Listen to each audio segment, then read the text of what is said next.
बंदी छोड़ सतगुरु रामपाल जी परमेश्वर जी की जय हो। परमपिता परमात्मा सारी सृष्टि के रचनहार, कुल मालिक, असंख्य ब्रह्मांडों के स्वामी, जगत गुरु, तीनों लोकों में प्रवेश करके सबका धारण पोषण करने वाले राजाधिराज, आत्माधार, नाथों के नाथ, देवों के देव महादेव, सर्वेश्वर महेश्वर, मृत्युंजय, अजरो अमर, आदि अनादि, सनातनी प्रभु, जगत पिता जगदीश्वर, श्री श्री 1008 की उपाधि के वास्तविक अधिकारी,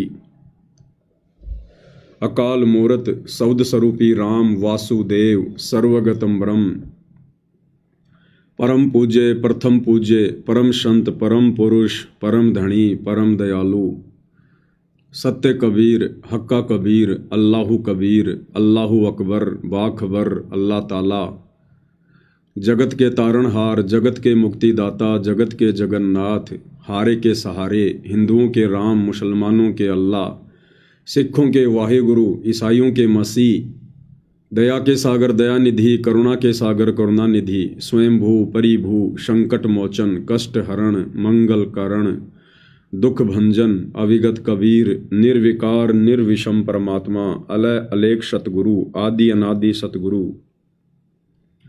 असली मर्यादा पुरुषोत्तम, असली राम, असली कृष्ण, असली घनश्याम, असली मुरारी, राजाओं के राजा, महाराजाओं के महाराजा, शहंशाहों के शहंशाह, सम्राटों के सम्राट, भगवानों के भगवान, अल्लाहों के अल्लाह, प्रभुओं के प्रभु, मसीहाओं के मसीह, सच्चे वाहेगुरु, बाबाओं के बाबा, पीरों के पीर, सेठों के सेठ, जगत सेठ, सावड़सा सेठ, सर्वगुण संपन्न, अनंत कोटि कलाओं के स्वामी, अनंत कोटि ब्रह्मांडों के नायक, योगियों में महायोगी, ध्यानियों में महाध्यानी, सिद्धों में परम सिद्ध, ज्ञानियों में तत्वज्ञानी, ब्रह्म ज्ञानी, महाज्ञानी, परम ज्ञानी, सर्वश्रेष्ठ ज्ञानी, विज्ञानी, युवा कबीर, समर्थ कबीर, असमवात, अमित ओजा, सच्चे रहनुमा, करीम अल्लाह, सुभान अल्लाह, दुनिया के अंतिम पैगंबर, 8 सितंबर 1951 से गांव धनाना, जिला सोनीपत, हरियाणा, भारतवर्ष की पावन भूमि पे प्रकट रियल कल की भगवान, श्री नारायण साकार हरि, श्री बाबा साहेब, नूर अनंत परमात्मा, सच्चे दरवेश, सच्चे बाखबर, संत श्रोमणी सतगुरु रामपाल जी परमेश्वर जी के चरण कमल में साध संगति से जुड़े हुए देश विदेश से आप और हम सभी सत्सेवक भाई बहनों का अनंत कोटि दंडवत प्रणाम। सत्साई भाई और बहनों, बहुत बड़ी दया, बहुत बड़ी मेहर पूज्य गुरुदेव भगवान की, परमेश्वर रामपाल जी की, जिनके शुभ आशीर्वाद से, विशेष आशीर्वाद से, साध संगति से जुड़कर हम सभी सत्सेवक भाई बहन अपनी आत्मा के कल्याण के लिए इस सत भक्ति मार्ग पर गुरुदेव भगवान के अमर तत्व ज्ञान को आधार बनाकर दृढ़ता के साथ हर प्रकार से संघर्ष करते हुए आगे की ओर बढ़ रहे हैं। तो पूज्य गुरुदेव भगवान की विशेष रजा, विशेष मेहर, लाखों की संगत में से हम चंद आत्माओं पर विशेष तौर पर बनी हुई है। ये गुरुदेव भगवान का एक स्पेशल आशीर्वाद है इस कलयुग की बिचली पीढ़ी में, और हमने इस आशीर्वाद को इसी प्रकार से अपने शीश पर बना के रखना है। तो भाई और बहनों, इस कलयुग की बिचली पीढ़ी में परमेश्वर जिस प्रकार से हमें सोशल मीडिया देते हैं, फिर साध संगतियां शुरू करवाते हैं, ताकि सभी भगत भाई बहन अपने गुरुदेव के ज्ञान को आधार बनाकर भक्ति मार्ग पर सफलता प्राप्त कर सकें, काल की हर प्रकार की सूक्ष्म चाल से परिचित होकर अपनी भक्ति और मर्यादाओं को बचा सकें। तो ये सात संगतियां सिर्फ और सिर्फ चारों युगों में इस कलयुग की बिचली पीढ़ी में ही शुरू होती है, क्योंकि ये भक्ति युग है, मोक्ष का प्राइम टाइम है ये। और परमेश्वर ने ये सात संगतियां मात्र इसीलिए शुरू करवाई हैं भाई और बहनों, ताकि हम विचलित ना हों, हम डगमग ना हों। हालांकि सात संगतियां शुरू नहीं होनी चाहिए थी, क्योंकि गुरुदेव भगवान ने हमें जो अनमोल ज्ञान दे दिया है, दुनिया से न्यारा, दुनिया से प्यारा, और जिस सरल भाषा में, जिस तरीके से गुरुदेव भगवान ने हमें समझा दिया है, उसके बाद हमें साध संगतियों की आवश्यकता नहीं पड़नी थी। लेकिन भाई और बहनों, गुरुदेव भगवान को पता है हम सभी दो कोटि के जीव हैं, हमारी तुच्छ बुद्धि है, विषय विकारों में काल ने हमें उलझा रखा है। हम गुरुदेव भगवान के उन संकेतों को, उन सत्संगों में कही गई गूढ़ बातों को इतनी आसानी से नहीं पकड़ पाएंगे, नहीं समझ पाएंगे, और खुलकर गुरुदेव भगवान कह नहीं पाएंगे, क्योंकि काल के साथ उनका एग्रीमेंट है कि आप ज़बरदस्ती मत करना। जो आपके ज्ञान को समझे आप उन्हीं को सतलोक लेकर जाना। तो गुरुदेव भगवान ने खुलकर अपने विषय में ज़्यादा कुछ बताया नहीं, संकेतों में कहकर या लिखकर पुस्तकों में छोड़ दिया। तो गुरुदेव भगवान को पता है कि हम सभी दो कोटि के जीव हैं और हमारी इतनी औकात नहीं है कि उस परमेश्वर के संकेतों को हम पकड़ सकें। ये चारों वेद भाई और बहनों, ये परमेश्वर का ज्ञान है। गीता जी का ज्ञान भी कबीर भगवान का ही ज्ञान है। ये सत्सेवक भाई बहनों को तो धीरे धीरे सब समझ में आ रहा है। तो सोचिए भाई और बहनों, ये संस्कृत के प्रकांड ज्ञाता विद्वान मनु जैसे, वेदव्यास जैसे, वशिष्ठ और विश्वामित्र जैसे, चुणक जैसे, कपिल ऋषि जैसे, ये लोग भाई और बहनों इन वेदों में लिखे गए परमेश्वर के संकेतों को नहीं समझ पाए। गीता जी में लिखे परमेश्वर के संकेतों को नहीं समझ पाए। तो भला भाई और बहनों, आप और हम दो कोटि के कलयुगी जीवों की फिर क्या औकात कि वेदों और गीता जी से भी ज्यादा गूढ़ रहस्य युक्त पूज्य गुरुदेव भगवान के इन सत्संगों में छुपे हुए संकेतों को हम समझ सकें। तो ये दया भी फिर परमात्मा ही करते हैं। परमेश्वर हमारा ज्ञान योग खोलते हैं, हमें सद्बुद्धि देते हैं, हमारी जर लग चुकी बुद्धि को परमेश्वर साफ करते हैं। और ये साध संगति के टुकड़े गुरुदेव भगवान हम भगत भाई बहनों की झोली में डाल देते हैं, जैसे कुत्ते को रोटी का टुकड़ा डाला जाता है। क्योंकि परमात्मा ने हमें सतलोक लेकर जाना है। वे तो सतलोक के राजा हैं, शहंशाह हैं, उनका तो एक पैर सतलोक में, दूसरा पृथ्वी लोक पर।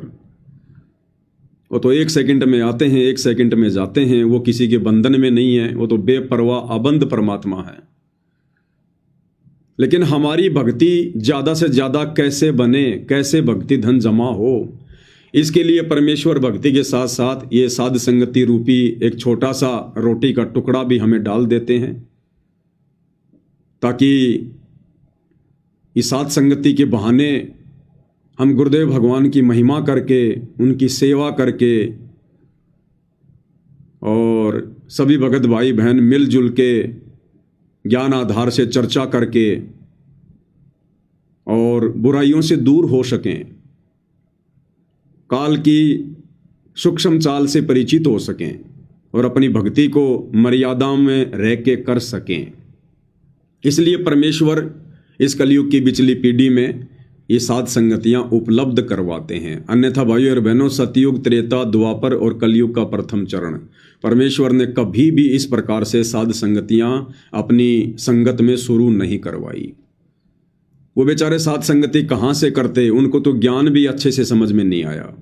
उनको तो सत्संग भी साल 6 महीने में कभी कभार जब परमात्मा उस क्षेत्र में जाया करते थे तब उनको सुनने को मिला करते थे। तो बेचारे वो कहाँ से साध संगति कर लेते। तो ये दया परमेश्वर ने आज बख्शी है, क्योंकि आज ये मोक्ष का बिल्कुल पीक टाइम आ चुका है, सीजन आ चुका है, और कोई कमी परमेश्वर अपनी तरफ से नहीं छोड़ेंगे। इसलिए परमेश्वर ने आप और हम दो कोटि के जीवों के ऊपर ये दया बख्शी है, हल्का सा ज्ञान योग खोला है। परमेश्वर हमें सत्य प्रेरणा करते हैं, जिस आधार से हम भक्ति मार्ग पर 2 कदम आगे बढ़ रहे हैं। अब परमेश्वर की तो प्रोसीजर ये है भाई और बहनों, जो आपने अभी तक सुन ली, ज्ञान आधार। और काल की क्या प्रोसीजर है? काल जमा करेगा भीड़।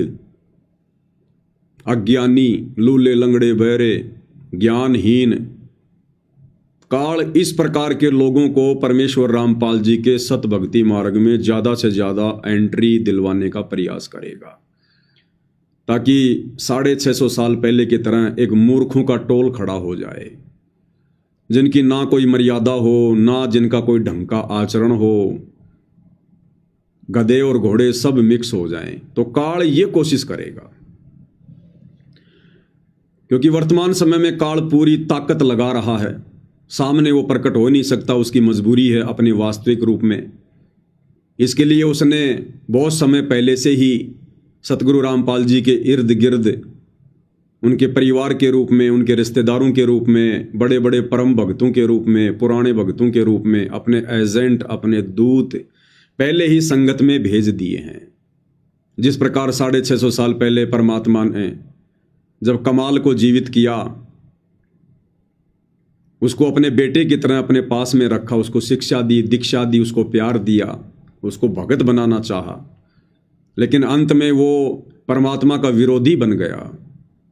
परमेश्वर की आत्माओं को तोड़ने का उसने कार्य किया। आज गुरुदेव भगवान कह रहे हैं कि वो गुरुद्रोही हो गया था, गुरुद्रोही। तो 650 साल पहले भी काल ने कमाल के रूप में अपना दूत कबीर परमात्मा की झोपड़ी में भेज दिया, उनके पास में भेज दिया। तो भाई और बहनों, वर्तमान में काल कैसे चुपचाप सारा तमाशा देखता रहेगा? इसलिए वो भरकर प्रयास कर रहा है, भरकस कोशिश कर रहा है।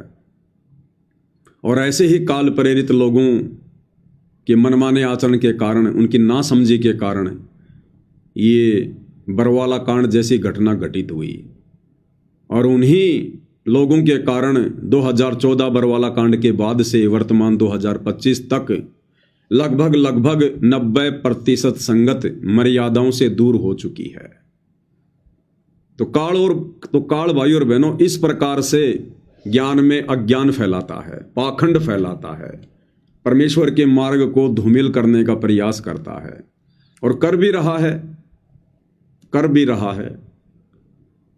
आपको एक छोटा सा वीडियो दिखाते हैं कि किस प्रकार का जन समूह काल प्रेरणा से सतलोक आश्रम मैनेजमेंट हरियाणा वाले इन आश्रमों से जोड़ रहे हैं। इन दिनों इन लोगों ने एक मुहिम चला रखी है, अन्नपूर्णा मुहिम।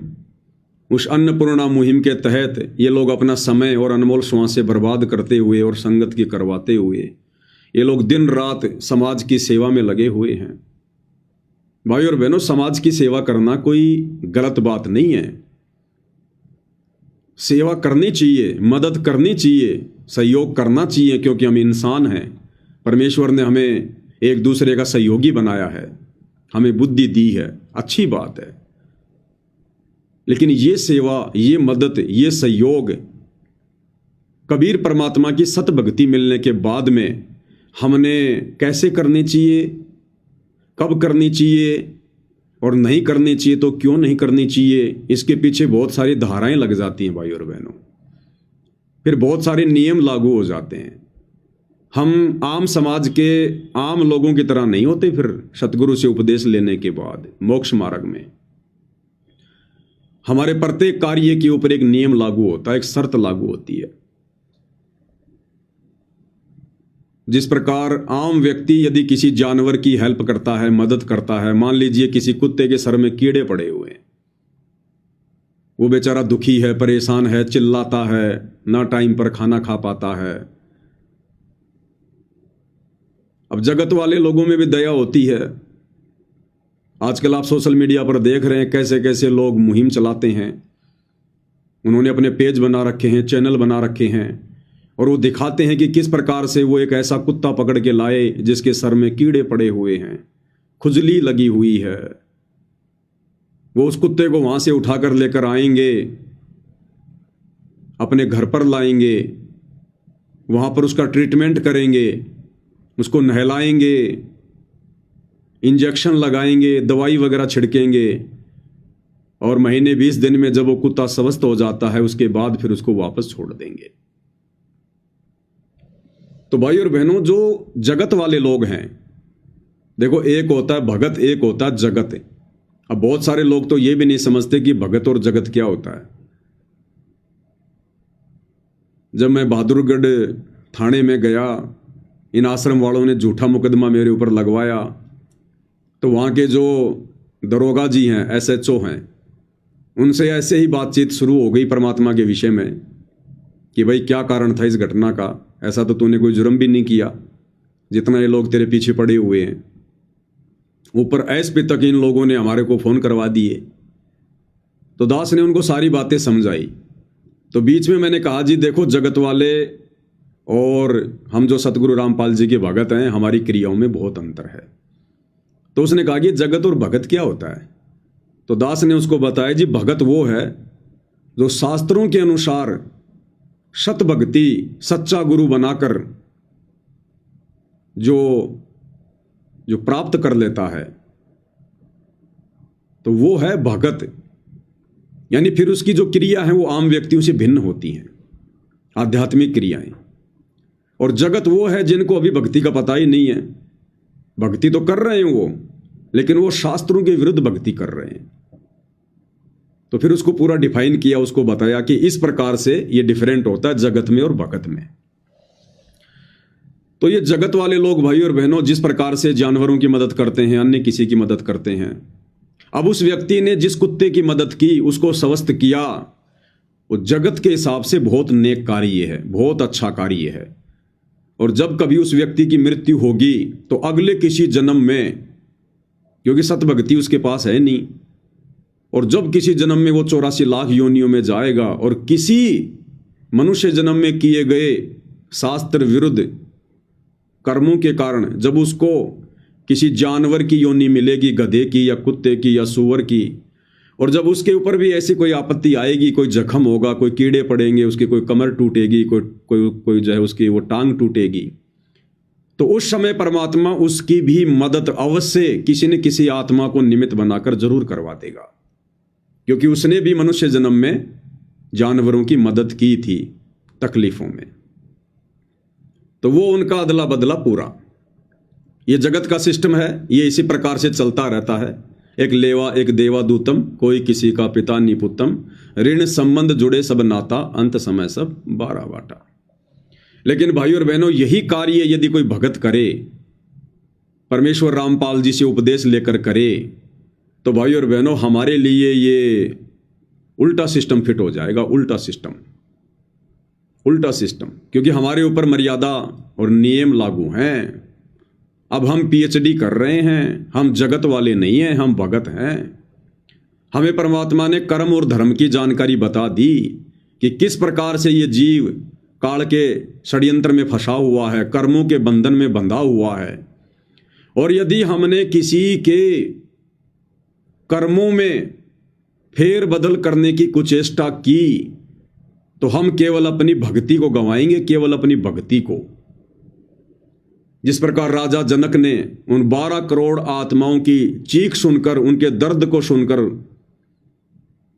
और उसने वहीं पर विमान रुकवा दिया। कहानी का आप सबको पता है। फिर धर्मराय आया, उसने कहा कि आप चलिए, आपके लिए स्वर्ग में स्थान है। ये लोग तो अपना कर्म भोग रहे हैं जो नरक में सड़ रहे हैं। तो राजा जनक ने कहा कि नहीं, आप इनको बाहर निकालो। बोला ऐसे नहीं निकालेंगे, आप अपने पुण्य संकल्प कर दो। तो राजा जनक ने भावनाओं में बहकर अपने आधे जो है वो पुण्य संकल्प कर दिए। धर्मराय ने तुरंत सबको वहां से निकाल दिया। इनका तो ऑटोमेटिक सिस्टम है, ऑटोमेटिक। और फिर क्या बताया गुरुदेव ने कि राजा जनक को काल ने ठग लिया, उसके आधे पुण्य नष्ट करवा दिए, और उन आत्माओं को अपना कर्म फिर भी भोगना पड़ेगा। जब तक राजा जनक के पुण्य उन 12 करोड़ आत्माओं के हिस्से में गए जो उस समय नरक भोग रही थी, उसी अनुपात में कोई 1 साल स्वर्ग में रहेगा, कोई 2 साल, कोई 10 साल। और जैसे राजा जनक के द्वारा संकल्प किए गए पुण्य समाप्त होंगे, उन आत्माओं को दिए गए, उसके बाद तुरंत उन 12 करोड़ आत्माओं को फिर से नरक में डाला जाएगा, क्योंकि उनको तो अपना कर्म भोगना ही पड़ेगा। लेकिन काल ने राजा जनक को ठग लिया। तो ठीक इसी प्रकार भाई और बहनों हम भी भगत हैं, और भगत के ऊपर नियम लागू है स्पेशल। यदि हमने भी इस प्रकार से व्यर्थ की भावनाओं में बहकर अगर किसी जानवर के सर में कीड़े पड़ रहे हैं, किसी की टांग टूटी हुई है, और हमने व्यर्थ की दया दिखाकर यदि उसको अपने घर पर लाकर या जैसे भी हमने उसका ट्रीटमेंट करना शुरू कर दिया, तो भाई और बहनों ये काल क्या करेगा पता है? ये काल क्या करेगा? क्योंकि वो कुत्ता, वो गधा, वो सूअर अपना कर्म भोग रहा है और हमने व्यर्थ की दया दिखाकर उसके कर्मों में हस्तक्षेप कर दिया। हमने परमात्मा के विधान को तोड़ दिया, हमने बीच में जानबूझ के टांग अड़ा दी। अब काल क्या करेगा? हमारे द्वारा, क्योंकि हमने भावनाओं में बहकर उस कुत्ते की दवा लगाई, इंजेक्शन लगाया, उसके कीड़े साफ किए, उसको स्वस्थ कर दिया। अब वो कुत्ता तो दौड़ जाएगा, वो तो ठीक हो गया, तुमने छोड़ दिया उसको। 4 दिन बाद में कहीं गाड़ी की टक्कर लगेगी, फिर से टांग टूटेगी, एक्सीडेंट होगा, या अगले जन्म में अपना वो कर्म फिर से भोगेगा जो बच गया हमारी उस मदद के कारण। अब काल उस कुत्ते को स्वस्थ कर देगा उस कर्म से, जो कर्म वो भोग रहा था अपना। इस जन्म में उसको फारिग कर देगा उस कर्म से। हमारे पुण्यों के आधार से हमारी भक्ति जाएगी। हम जो भक्ति कर रहे हैं ना, हमारी भक्ति माइनस होगी, क्योंकि हमने व्यर्थ की दया दिखाई है, फालतू की दया। अपना कर्म भोग रहे उस जीव के उस कर्म में हमने जानबूझ के हस्तक्षेप किया है, जानबूझ के। इसलिए परमात्मा कहते हैं कि भक्ति मार्ग में जो भी कर्म करो अपने गुरु की आज्ञा लेकर करो, और गुरु से आज्ञा लेने की आवश्यकता नहीं है। गुरु ने ऑलरेडी आज्ञा दे रखी है, नियम बता रखे हैं, मर्यादा बता रखी है कि भगत ने क्या कर्म जो है करने चाहिए, क्या कर्म नहीं करने चाहिए। भैया ये तो नरक लोक है, पृथ्वी लोक है, 21 ब्रह्मांड काल का लोक है, यहां सब अपने कर्म भोग रहे हैं। ये तो सजा का केंद्र है, ये तो सजा का केंद्र है। अरे ब्रह्मा विष्णु महेश भी समझदार। जब वो 12 वर्ष का बच्चा जिसकी आयु समाप्त हो चुकी थी, और जब तीनों देवता धर्मराज के पास गए उसकी आयु बढ़वाने के लिए, तो धर्मराज ने क्या कहा कि भैया मैं इसकी आयु बढ़ा दूंगा, तुम तीनों में से कोई भी अपनी उम्र इसको दे दो। तीनों ने हाथ खड़े कर दिया कि हम अपनी उम्र नहीं देंगे भाई। तो इसी प्रकार भाई और बहनों, हमने ये व्यर्थ की दया नहीं दिखानी है। अब सवाल उठेगा, भाई क्या हमारे घर में जो जानवर हैं, गाय है, भैंस है, कुत्ते हैं, बिल्ली हैं, या बैल है, ऊंट है, क्योंकि बहुत सारे भगत गांव में रहते हैं, वो किसान है, भाई अगर हमारे उन मवेशियों के साथ, जानवरों के साथ यदि ऐसी कोई नौबत आ गई, तो क्या हम उनकी भी मदद नहीं करेंगे? अवश्य करनी पड़ेगी। क्यों करनी पड़ेगी? क्योंकि वो हमारे अधीन है, वो हमारे अधीन हैं, हम उनसे कार्य ले रहे हैं, वो हमारे पालतू हैं, हम उनको चारा खिलाते हैं, वो हमें दूध देते हैं। और ये कुत्ता बिल्ली भाई और बहनों हमने नहीं पालने हैं, ध्यान रखना। ये कुत्ते और बिल्लियां अब हमने नहीं पालने हैं, ये भक्ति के विरुद्ध हैं, ये आपको डिस्टर्ब भी करेंगे। आरती के समय भौंकेंगे, मंत्र करते समय भौंकेंगे, और वैसे भी ये मांसाहारी जानवरों की श्रेणी में आते हैं। कुत्ते और बिल्ली ये मांसाहारी जानवर हैं। भले कोई शाकाहारी जानवर है, हमने खाली शौक किया उसको नहीं पालना है, हमने उसको शौकिया नहीं पालना है। कल को आप सत्संगों में जाओगे, उसको कहां छोड़ के जाओगे? और वो आपको फायदा क्या दे रहा है? आप ये सोचोगे साहब मैंने कुत्ता इसलिए पाला, ये मेरी रखवाली करेगा, तो फिर भगवान क्या करेगा? अरे आप जो भक्ति कर रहे हो, फिर भगवान क्या करेगा? गुरु जी कह रहे हैं कि परमात्मा रखवाली करेगा भक्तों की, जो भक्ति करेगा मर्यादा में रहेगा। कुत्ते रखवाली करेंगे क्या हमारी? जब हम ये सतभक्ति करेंगे तो गुरुदेव भगवान कहते हैं कि ब्रह्मा विष्णु महेश भी तुम्हारे सिक्योरिटी गार्ड बन के रहेंगे। Security guard. अब बताओ भाई और बहनों, फिर हमने ये जानवर पालने की क्या आवश्यकता पड़ गई? फिर हमने जानवर पालने की क्या आवश्यकता पड़ गई? जब कबीर भगवान सतगुरु रामपाल जी के बच्चों की सेवा में जो मर्यादा में रहकर भक्ति करेंगे, परमात्मा देवी देवताओं की ड्यूटी लगाते हैं, देवी देवताओं की, कि कोई भी काल की जो नकारात्मक शक्तियां हैं, कोई भूत है, प्रेत है, बेताल है, ये भक्तों को दुखी ना कर दें, परेशान ना कर दें। परमात्मा स्पेशल ड्यूटी लगाता है अपने भक्तों के दरवाजे पर, इन देवी देवताओं की। फिर हमने कुत्ते पालने की क्या आवश्यकता भाई, बिल्ली पालने की क्या आवश्यकता? बिल्ली का कौन सा दूध निकालोगे तुम? बिल्ली कौन सा तुम्हारे घर की रखवाली करेगी? वो तोता कौन सा दूध देगा भाई? तो ये शौकियां हैं, और हमने अब ये शौक अपने पूरे नहीं करने। हम अपने शौक सतलोक में पूरे करेंगे सारे। तो भक्तों ने कुत्ते बिल्ली या ये जो पक्षी वगैरह होते हैं ये बिल्कुल भी नहीं पालने चाहिए भाई और बहनों। जिन्होंने पाल रखे हैं अब छोड़ते समय बड़ा दर्द होगा, क्योंकि उनमें मोह ममता जागृत हो गई, अपनत्व जागृत हो गया।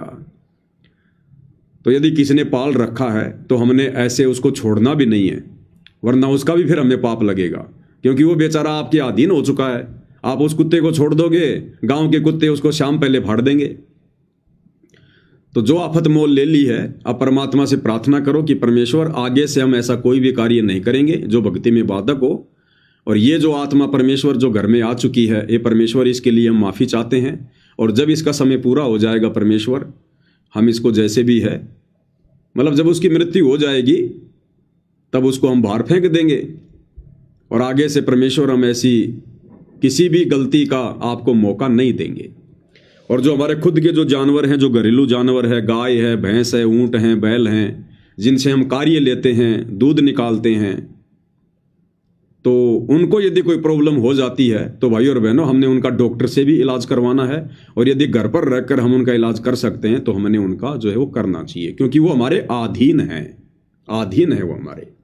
बाकी ये फालतू की दया धर्म हमने नहीं दिखानी है जगत वालों की तरह। तो इन चीज़ों का हमने विशेष तौर पर ध्यान रखना है। तो ठीक इसी प्रकार भाई और बहनों, वर्तमान में इन सतलोक आश्रम वालों ने ज्ञान आधार से हटकर काल प्रेरणा से, क्योंकि काल तो कर्म फुड़वाएगा, और इन्होंने जो ये अन्नपूर्णा मुहिम चला रखी है ना, गरीबों के मकान बनाना, गरीबों के घरों में राशन डालना, ये मुहिम भी भाई और बहनों भक्ति विनाशक है, भक्ति विनाशक है। अब ये ज़्यादातर उन लोगों के मकान बना रहे हैं, उन लोगों के घरों में राशन दे रहे हैं जो लोग भक्ति से दूर हैं, अनुपदेशी हैं। अब भाई और बहनों, उस कुत्ते की तरह वो व्यक्ति भी जो गरीब है, निर्धन है, जिसके पास मकान नहीं है या मकान है तो टूटा फूटा है, अरे वो भी तो अपने कर्म भोग रहे हैं, वो भी तो अपने अपने किसी पिछले उस कर्म का भोग रहे हैं। और यदि हम जबरदस्ती हस्तक्षेप करेंगे, उसके उन कर्मों में रोड़ा अटकाएंगे जो कर्म काल ने लगा रखे हैं, और यदि हम रोड़ा अटकाएंगे तो काल तो सीधा सीधा कहेगा भगवान से कि देख लो जी, आपका और मेरा एग्रीमेंट था कि जबरदस्ती ना करना, और ये आपके भगत देख लो ये क्या कर रहे हैं, मेरे द्वारा लगाए गए जो कर्म हैं इन जीवों के ऊपर, ये देखो आपके भगत क्या कर रहे हैं, मेरे विधान में हस्तक्षेप क्यों कर रहे हैं भगवान? आपका और मेरा तो एग्रीमेंट हुआ है, क्या आपने अपने भक्तों को शिक्षा नहीं दी क्या? तो गुरुदेव कहेंगे भाई शिक्षा तो मैंने दी थी राजा जनक का उदाहरण देकर, कि हमने फालतू का दया धर्म भी नहीं दिखाना जो भक्ति में विनाशक हो, बाधक हो। तो परमात्मा क्या कहेगा उस समय काल को? तो ये जो व्यर्थ में लोगों के कर्मों में हस्तक्षेप कर रहे हैं, जिन लोगों के पास आज रहने को मकान नहीं है या टूटी फूटी झोपड़ी है, समय पर खाने को अन्न नहीं है, क्यों नहीं है भाई? बाकी लोग क्यों खा रहे हैं समय पर? हम भक्तों को क्यों मिल रहा है समय पर और उनको क्यों नहीं मिल रहा? वो भी तो इंसान है। उन्होंने किसी जन्म में लोगों के मुंह से निवाड़ा छीना था, वो लोगों को दुखी किया करते थे, परेशान किया करते थे, बेवजह लोगों के साथ मारपीट किया करते थे, लोगों का मर्डर किया करते थे। तो आज वो निर्धन लोग जो निर्धन दिखाई दे रहे हैं हमें, वो अपने उन पिछले उन कर्मों का भोग रहे हैं। तो हम भगत कौन होते? तो भाई और बहनों, हम कौन होते हैं हस्तक्षेप करने वाले उन लोगों के पूर्व जन्म के उन कर्मों में, जिन कर्मों का भोग वर्तमान में वो भोग रहे हैं। हस्तक्षेप वो करे जो सतगुरु रामपाल जी का भगत नहीं है, जो काल के विधान के अंतर्गत शास्त्र विरुद्ध साधना कर रहा है। जैसे बहुत सारे समाज सेवी लोग हैं, बहुत सारे लोगों ने ये चैरिटियां खोल रखी हैं, वो दान करते हैं, कंबल बांटते हैं, लोगों को साइकिल देते हैं, रिक्शा देते हैं। तो ये उन लोगों का काम है। अरे हमें तो मोक्ष प्राप्त करना है, हमने तो बहुत सोच समझ के काल के विधान से बच के आगे चलना है। तो ये वर्तमान में अन्नपूर्णा मुहिम जो शुरू कर रखी है, ये परमेश्वर रामपाल जी की मुहिम नहीं है, ये उनके ज्ञान आधार से कहीं भी उचित नहीं है। ये जबरदस्ती लोगों को जा जाके जो राहत दे रहे हैं और सोच रहे हैं कि हमारे को पुण्य मिलेगा, पुण्य मिलेगा। और इन शतलोक आश्रमों में भी ये लोग फिर वीडियो बना बना के बैकग्राउंड में फिल्मी गाने लगा लगा के, तुम 1 रुपया दोगे वो लाख रुपया देगा। भक्तों को भी ये प्रेरित कर रहे हैं, वीडियो बना बना के भक्तों को भी प्रेरित कर रहे हैं कि भक्तों देखो हम कैसे अन्नपूर्णा मुहिम के तहत लोगों की मदद कर रहे हैं, लाखों के मकान बना रहे हैं, हजारों का राशन दे रहे हैं। और फिल्मी गाने चलाते, तुम 1 रुपया दोगे वो लाख रुपया देगा। मदद करो गरीबों की। संगत को भी लपेटे में ले रहे हैं ये लोग इस अन्नपूर्णा मुहिम के तहत। भाई और बहनों, ये भक्ति मार्ग है। इसलिए गुरुदेव कहते हैं, काल कसाई तक तक मारे पग पग पे यो बाणा। ये ऐसी सूक्ष्म चाल चलता है, भगत समझ ही नहीं पाता। भगत सोचता हम तो उनकी भलाई कर रहे हैं। भैया ये काल का लोक है, यहाँ कहाँ भलाई करनी है। हम पहले अपनी भलाई तो करवा लें, भक्ति करके यहाँ से बाहर निकल जाएं, उसी में हमारी भलाई है। सबसे बड़ी भलाई ये है कि हम अपना आत्म कल्याण करवा लें। खुद तो मर्यादा में हो नहीं, दूसरों की भलाई का ठेका ले रहे हो। तो भाई और बहनों, हमने इस प्रकार की व्यर्थ की किसी की मदद, किसी का सहयोग नहीं करना है। या सब अपने कर्मों को भोग रहे हैं और हमने यदि बीच में टांग अड़ा दी तो ये काल फिर हमारी भक्ति नष्ट करवाएगा। हमारे पुण्यों से, हमारी भक्ति कमाई से उस आत्मा के खाते में बैलेंस डाला जाएगा और राजा जनक की तरह फिर हम पुण्यहीन होंगे, भक्तिहीन होंगे। इसलिए गुरुदेव भगवान कहते हैं कि भगत ने व्यर्थ की दया धर्म भी नहीं दिखानी है जो भक्ति बाधक है। इसलिए परमात्मा ने ये सत्संगतियां शुरू करवाई है। भाई और बहनों, इस 2 कोड़ी के कुत्ते को परमात्मा प्रेरणा करते हैं। निदास के आसपास भी नहीं होती ये बातें, आसपास भी, ताकि हम बचें, अपनी मर्यादाओं को सुरक्षित रख सकें, भक्ति को सुरक्षित रख सकें। और उसके बाद क्या है फिर ये कहेंगे जी आपका मकान बन गया, आपके घर में राशन भी आ गया, हमने आपके बच्चों की फीस भी भर दी, उनको कॉपी किताब भी दिला दी, उनकी ड्रेस भी सिलवा दी, आपके घर में हमने अलमारी भी ला के रख दी, गैस सिलेंडर भी ला के रख दिया। यानी पूरा का पूरा दहेज हमने आपको दे दिया। अब आप हमारे गुरु जी से नाम कब ले रहे हो? फिर गांव का पानी निकालेंगे। देखो जी गांव वालों, हमने आपके गांव का पानी निकाला।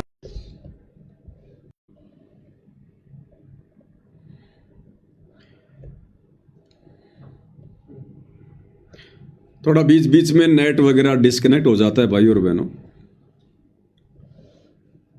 फिर ये जो गांव का पानी निकाल रहे हैं बाढ़ का, कहीं पर 50 लाख की मदद कर रहे हैं मोटर और पाइप देकर, कहीं 30 लाख की, कहीं 15 लाख की। फिर उस गांव का पानी निकलने के बाद में गांव वालों से कहेंगे जी आप कब नाम ले रहे हो हमारे गुरुजी से? अब भाई और बहनों, ये है जबरदस्ती लोगों को भगत बनाना, परमात्मा के विधान को तोड़कर लोगों को भगत बनाना। जैसे पूज्य गुरुदेव भगवान का विधान क्या था?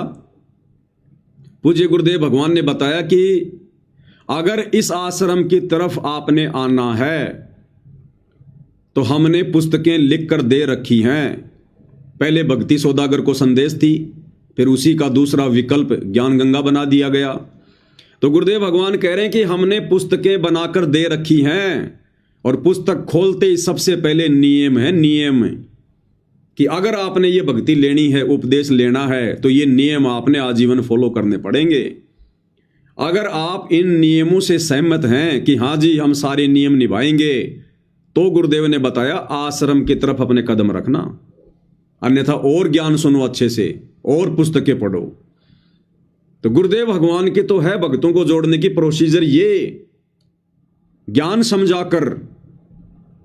क्या कह रहे हैं परमात्मा, थोड़ा ध्यान से सुनिए। कहते नकबे सर नकबा बनी पैर थी हार हमेल, 1-1 लाख के गहने पैरा करती, आज वो सुंदरी से कुतिया बनी देख साहिब के खेल। तो पुण्यात्मा, ये इन बातों से डर लगना चाहिए। इन बातों से डर लगने लगेगा, मालिक में रुचि बनेगी और भजन करने को दिल करेगा। और ये लोग दिखावा जो ड्रामा है, नाचा कूदी, ये बकवाद मन में आवे को नहीं, ये कहने की आवश्यकता नहीं पड़ा। दास ने कैसा मत करियो, हाँ कहना तो पड़ता है एक बार बालक को, कुछ दिनों के बाद फिर आपकी रुचि ना बढ़े। इतना तो इस दास को विश्वास हो गया है कि परमात्मा के बच्चे भगवान को पहचानने लग गए, क्योंकि अब शिक्षित समाज है। आपको नाम दिया जाता है, नाम देने से पहले सब नियमों से परिचित कराया जाता है। और हमने ये पुस्तक बनाई है भक्ति सौदागर को संदेश, इसके प्रथम अध्याय में ही हमने नियमों का पूरा विस्तार से विवरण दिया है कि कोई भी पुण्यात्मा इस आश्रम की तरफ आएगा तो पहले तैयार होकर आवे। पहले क्या होता था कि भक्तजन समझाते थे नाम ले लो तुम्हारा कल्याण हो जाएगा, बड़े सुख होते हैं, यहाँ आ जाते थे उपदेश लेने। और यहाँ आकर के हम फिर उनको लिस्ट दिखाते थे, ये नियम निभाने हैं, तो बात जाते थे नहीं हमारा तो ये नियम नहीं निभा, क्योंकि वो उल्टे रंग में रंगे हुए वो सारे। तो अब उनको पहले ये लिख कर दे दिए कि तुम तैयार होकर आ जाना, तुम्हारा मन मानने तो आना, क्योंकि कल्याण होगा इस मर्यादा में रहने से। तो अब ये दास देख रहा है कि अब कितना डर लगता है बहन बेटी भाइयों को, बच्चों को। तो गुरुदेव भगवान ने तो ये प्रोसीजर बताई भगत बनाने की, लोगों को सतगुरु से जोड़ने की। और सतलोक आश्रम मैनेजमेंट हरियाणा वाले, इनकी क्या प्रोसीजर है भाई और बहनों? जबरदस्ती लोगों के उन कर्मों में हस्तक्षेप करके और आश्रमों में भीड़ इकट्ठा करने की। अब इस प्रकार के लोग जो इनके एहसानों के नीचे आ जाते हैं, अब आपने जिसका 10 लाख का मकान बना दिया, जिसके घर में आपने 5,000 का राशन डाल दिया, और उसको कहोगे जी हमारे गुरु जी से नाम लोगे, तो मना करेगा आपको।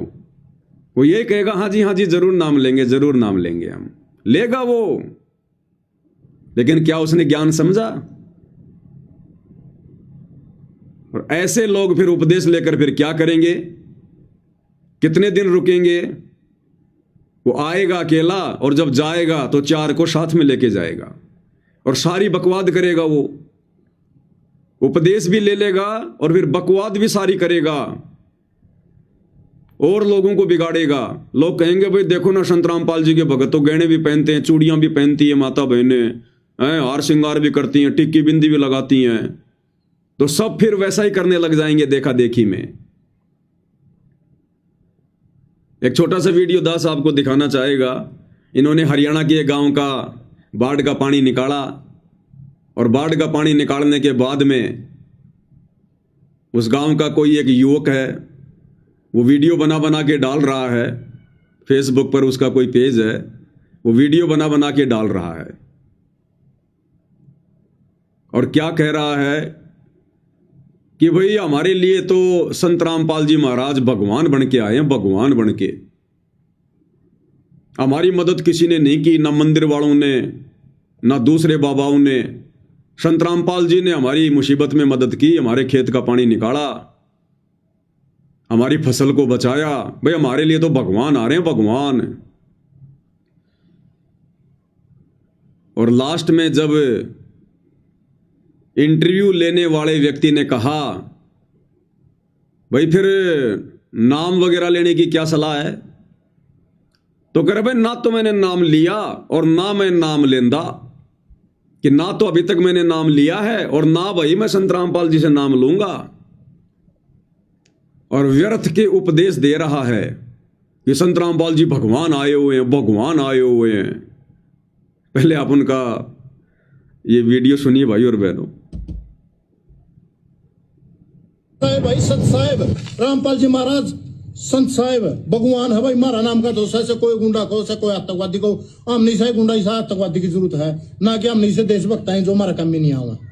हमको जितनी गुंडा बताओ हो, जितनी तम देशद्रोही बताओ हो, वही हमारा नाम का हकीकत में इस टाइम भगवान है। ने उसा देशद्रोही था शिक्षा लेनी चाहिए रामपाल जी महाराज था।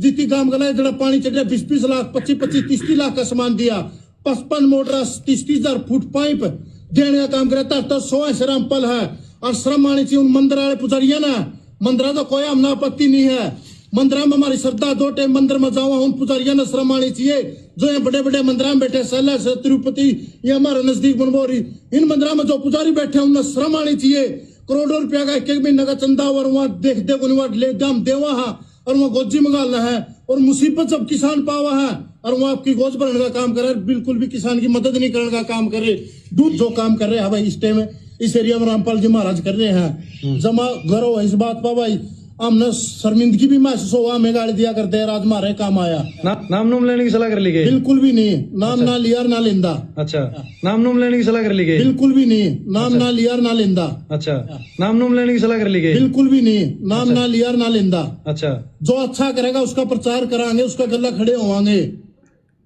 अब बताओ भाई और बहनों, कह रहा है ना तो नाम लिया और ना मैं नाम लेंदा, यानी ना मैं नाम लूंगा, जो अच्छा काम करेगा हम तो उसका प्रचार करेंगे। तो इस प्रकार के भगत ये काल सतलोक आश्रम वालों के माध्यम से जोड़ना चाहता है, जिनको ना कोई ज्ञान ना कोई मर्यादाओं की जानकारी, केवल अपने स्वार्थ के लिए संत रामपाल जी को कह रहे हैं कि भगवान आया हुआ है, भगवान आया हुआ है। अरे भाई आज तक 30 साल हो गए संत रामपाल जी के 90% भगत ही नहीं जान पाए, नहीं पहचान पाए कि संत रामपाल जी भगवान आए हुए हैं। इस भाई को कैसे एक ही दिन में पता चल गया कि संत रामपाल जी भगवान आए हुए हैं? तो ये ज्ञान नहीं बोल रहा, ये इस गांव का स्वार्थ बोल रहा है। अगर इस गांव की बाढ़ का पानी संत रामपाल जी के इन सतलोक आश्रम वालों ने मदद करके ना निकाला होता, और यदि बाबा राम रहीम के भक्तों ने निकाल दिया होता, अगर बाबा राम रहीम के मैनेजमेंट ने इनको ये 5 मोटर और 10-20 हज़ार फुट पाइप दे दिए होते, तो आज ये भाई इसी प्रकार से वीडियो बना के बाबा राम रहीम की महिमा करता कि भाई बाबा राम रहीम ने चाहे कोई बलात्कारी को चाहे कोई गुंडा को, मारे लेखे तो वो भगवान है, भगवान जिसने हमारे गांव का पानी निकाल दिया। तो भाई और बहनों, हमने इस प्रकार की वीडियो देखकर, जो अपने स्वार्थों के लिए बनाए जाते हैं, भावनाओं में बहकर बनाए जाते हैं, हमने इस प्रकार के वीडियो देखकर विचलित नहीं होना चाहिए।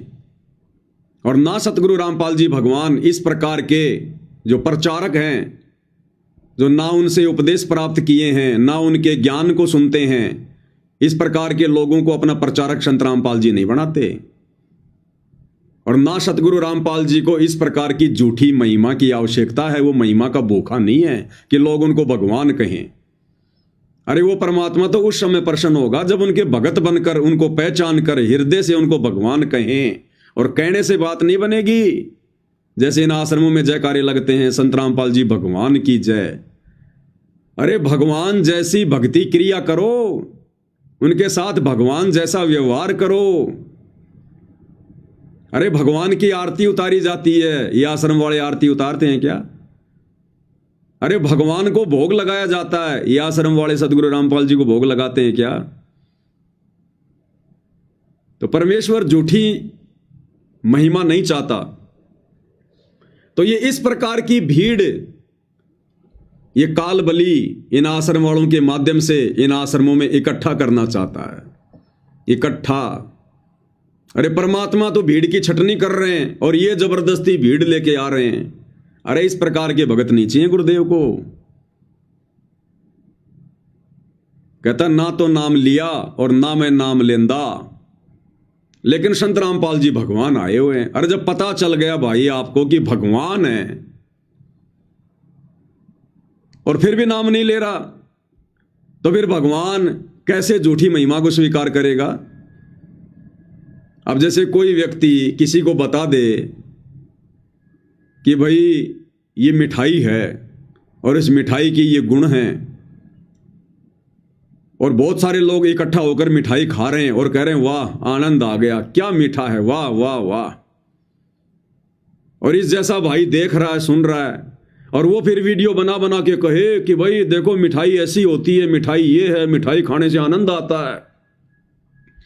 और इंटरव्यू लेने वाला कहे कि भाई फिर आपके क्या विचार हैं मिठाई खाने को लेकर? और फिर ये भाई कहे कि ना तो मैंने मिठाई खाई और ना मैं मिठाई खांदा, लेकिन लोग अगर खा रहे हैं तो मैं तो प्रचार करूंगा। अरे क्या फायदा भाई, फिर तूने मिठाई खाई नहीं, तू मिठाई के टेस्ट को जानता नहीं और कह रहा ना मैंने खाई ना मैं खाऊंगा, और फिर भी मिठाई का प्रचार कर रहा है। तो ये क्या है भाई और बहनों? या तो मूर्खता या फिर सवारत है, या तो मूर्खता या फिर सवारत है। मूर्खता तो ये हो गई कि जब मिठाई में इतने अच्छे गुण हैं तो फिर मिठाई को ना खाना फिर मूर्खता है, और प्रचार अगर फिर भी वो प्रचार करता है तो फिर ये सवारत है, सवारत है। क्योंकि फिर वो मिठाई बनाने वाली कंपनी उस व्यक्ति को कुछ न कुछ मदद कर रही है, जिस कारण से वो मिठाई ना खाकर भी उसका प्रचार कर रहा है। तो भाई और बहनों, सतगुरु रामपाल जी भगवान ने इस प्रकार के प्रचारकों की आवश्यकता नहीं है जिस प्रकार के प्रचारक ये सतलोक आश्रम वाले जबरदस्ती तैयार कर रहे हैं। तो हम सत्सेवक भाई बहनों ने इस प्रकार की वीडियो देखकर, और हमने उनके वीडियो को आगे शेयर नहीं करना चाहिए कि लो जी ये तो गुरु जी को भगवान कह रहा है, बहुत अच्छी बात है, करो वीडियो शेयर। कल को इस गांव में दोबारा से कोई आपत्ति आ गई और बाबा रामपाल के भक्तों से पहले अगर आसाराम जी के भक्तों ने जाके मदद कर दी तो फिर यही भाई वीडियो बना बना के आसाराम की महिमा करेगा, और तुम्हारे द्वारा शेयर किए जाने से फिर वो वीडियो बाकी दुनिया देखेगी। तो हमने किसी के भी वीडियो पर, दास बहुत पहले ये जानकारी आपको दे चुका है, 1-1.5 साल पहले, कि जगत वालों के चाहे कितने अच्छे वीडियो हों, कितनी अच्छी बातें हों, हमने उनके वीडियो को ना तो लाइक करना है ना हमने शेयर करना है। लाइक और शेयर बिल्कुल भी नहीं करना हमने, क्योंकि एक बात वो अच्छी बोलेगा और फिर वो 10 बात वो फालतू की उसमें जो है वो डालेगा, 10 बात फिर वो फालतू की जो है वो डालेगा। तो उसकी फालतू की बातें भी फिर हमारे शेयर करने से ज्यादा प्रचारित होती हैं, वहां फिर हम दोषी बनते हैं। तो हम भगत भाई बहनों ने इस प्रकार से भी बहुत सावधानी बरतनी है, बहुत सावधानी बरतनी है हमने, भावनाओं में नहीं बहना हमने बिल्कुल भी। तो इस प्रकार के प्रचारकों की सतगुरु रामपाल जी को कोई आवश्यकता नहीं है। जिस प्रकार के प्रचारक ये सतलोक आश्रम वाले भाई बंधु व्यर्थ में इकट्ठा कर रहे हैं, जमा कर रहे हैं, क्योंकि अभी तक तो सतगुरु रामपाल जी को परमात्मा उनके भक्तों ने नहीं माना, इन आश्रम वालों ने नहीं माना। जुबान से तो वो भी संत रामपाल जी को कबीर जी कह रहे हैं, भगवान कह रहे हैं, जुबान से ये भाई कह रहा है, और जब बात आई नाम दीक्षा लेने की तो मना कर दिया कि ना तो लिया और ना लूंगा। तो ऐसे ही महिमा तो संत रामपाल जी को भगवान कह कह के ये आश्रम वाले भी कर रहे हैं, लेकिन जब बात आती है उनको भगवान मानने की, जब आता है जून का महीना, उस समय संत रामपाल जी को कोई भगवान नहीं मानता। फिर वो दाढ़ी मूंछ वाला नकली कबीर, उसको उसकी फोटो के आगे भोग लगाएंगे, उसको परमात्मा कहेंगे। एक छोटा सा वीडियो आपको दिखाता हूं जो ये आश्रम वाले बनाते रहते हैं। अब आजकल क्या हो गया भाई बहनों, सात संगति के वीडियो इतने ज्यादा फैल गए सोशल मीडिया पर। अब दास मार्केट में भी कहीं जाता है ना, तो वो लोग भी दास की शक्ल देखकर ये कहते हैं कि भाई साहब आप तो फेसबुक पर वीडियो बनाते हो ही हो ना। अब दास जिस राशन की दुकान से हमेशा राशन लेकर आता है वो बहुत दूर है, और मैं उनसे कोई बात नहीं करता। दास तो गाड़ी में बैठा रहता है, वो राशन वगैरह तैयार कर देते हैं, घर वाले लिस्ट दे देते हैं और पीछे डिग्गी खोल के वो गाड़ी में डाल देते हैं, पैसे ऑनलाइन कर देते हैं, दास घर पे आ जाता है। उनसे कोई बातचीत नहीं किसी प्रकार की। अब आज दास राशन लेने गया, अब राशन लेने गया तो उसका लड़का, दुकान वाले का लड़का, उसने आटा वगैरह पीसा, कट्टे में डाला, और फिर मेरे ऊपर उसकी नजर गई। दास गाड़ी में बैठा हुआ था, शीशे के अंदर से उसकी नजर गई। थोड़ी देर तो उसने सोचा, विचार किया, फिर वो दास के पास आया, वो आटा डालने के लिए। डिग्गी में जब आटा डालने आया तो दास ने जब पीछे मुड़ के देखा तो उसने कहा कि भाई साहब आप तो फेसबुक पे लाइव आते हो ना, आप तो वीडियो बनाते हो ना फेसबुक पर, मैंने आपको पहचान लिया। तो मैंने कहा हाँ भाई बनाता तो हूं। अरे भाई साहब, तो मैंने कहा कि आप मेरे नहीं, आप संत रामपाल जी के सत्संग सुनो। तो उसने कहा कि हाँ उनके भी सुनता हूं, लेकिन आपके वीडियो, बोलो कल तो मैं पूरा दोपहर आपके वीडियो देख रहा था, आप ही के वीडियो देख रहा था मैं। तो मैं कहा चलो वो भी देख लिया करो, लेकिन संत रामपाल जी के सत्संग सुनो, ज्ञान आपको वहां से मिलेगा। फिर वो और कई बातें बताने लग गया, आपने ये बात बताई, आपने ये बात कही, मुझे बहुत अच्छी लगी। तो दास ने कहा कि चलो कोई बात नहीं, आपने राशन रख दिया? बोला रख दिया। तो मैंने कहा ठीक है, गुरु जी के सत्संग सुना करो ज्यादा। फिर उसने डिग्गी बंद कर दी, दास घर पे आ गया। तो कहने का मतलब भाई और बहनों, अब सात संगति की वीडियो ज्यादा से ज्यादा फैल रहे हैं,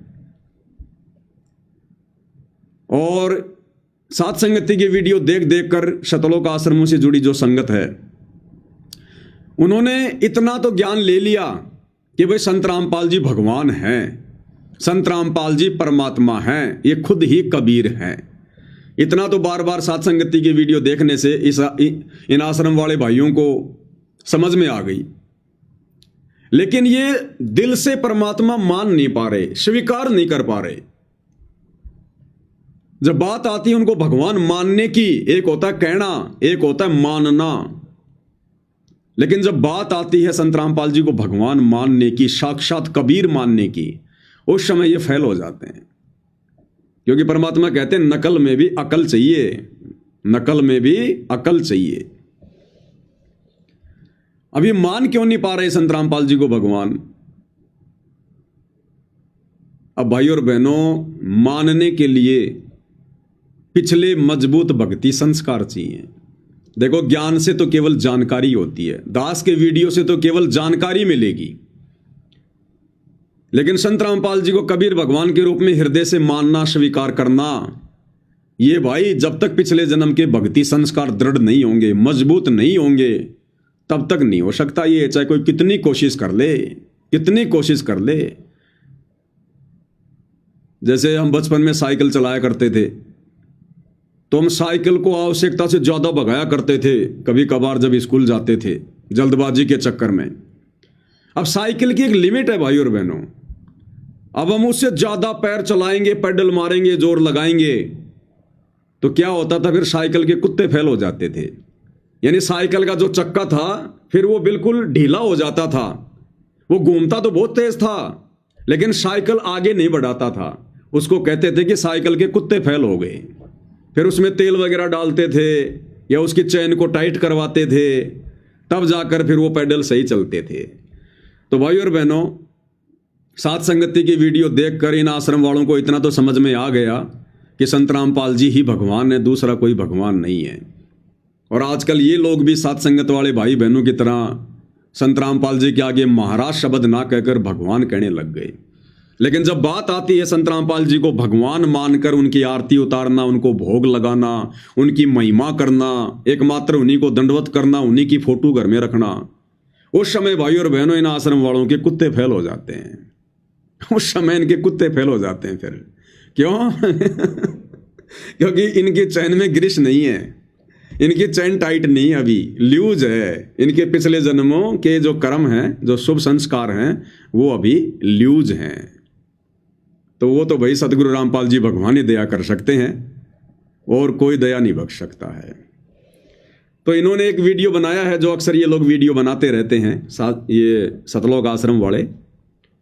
तो इन्होंने आश्रमों में खड़े होकर एक वीडियो बनाया है, कबीर सागर के बोध सागर का हवाला दिया है कि सतगुरु रामपाल जी कौन है।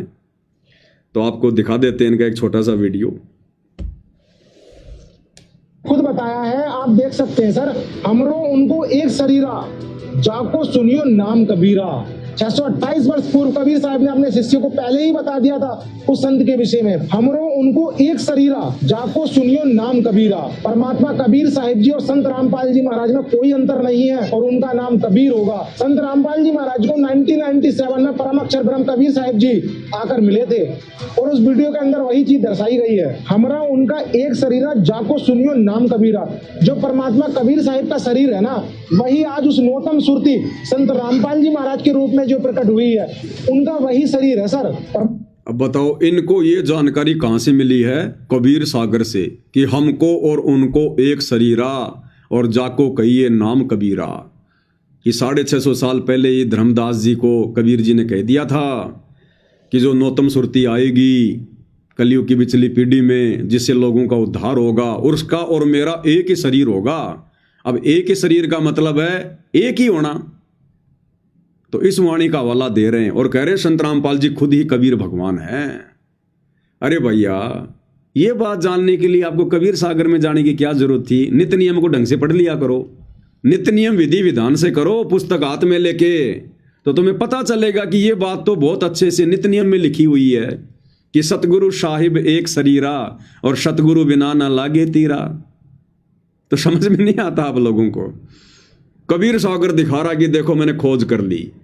जैसे जम्बू में जो नकली कबीर पंथी है मधु परमहंस रांजड़ी में, गुरुदेव भगवान ने बताया कि उसने डंडोरा पीटना शुरू कर दिया कि 11वां द्वार मिल गया मुझे, 11वीं खिड़की मिल गई, 11वीं खिड़की मिल गई।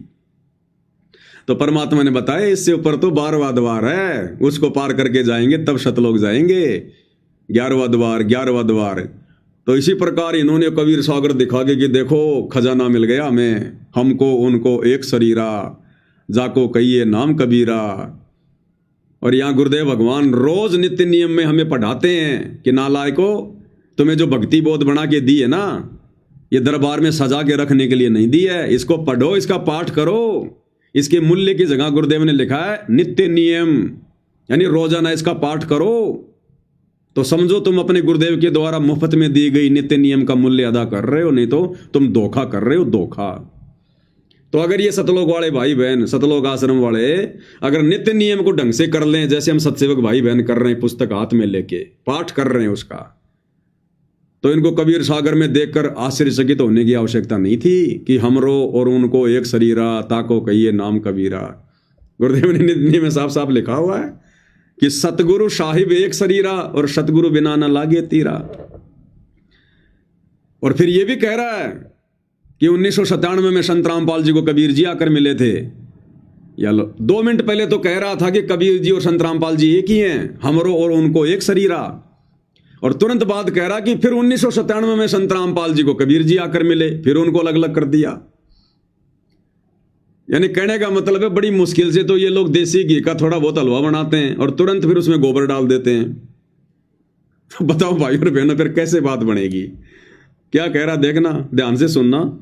शुरू में क्या कह रहा है और फिर वो एनिमेशन वाला वीडियो दिखा के कि 1997 में संत रामपाल जी को फिर कबीर जी आकर मिले।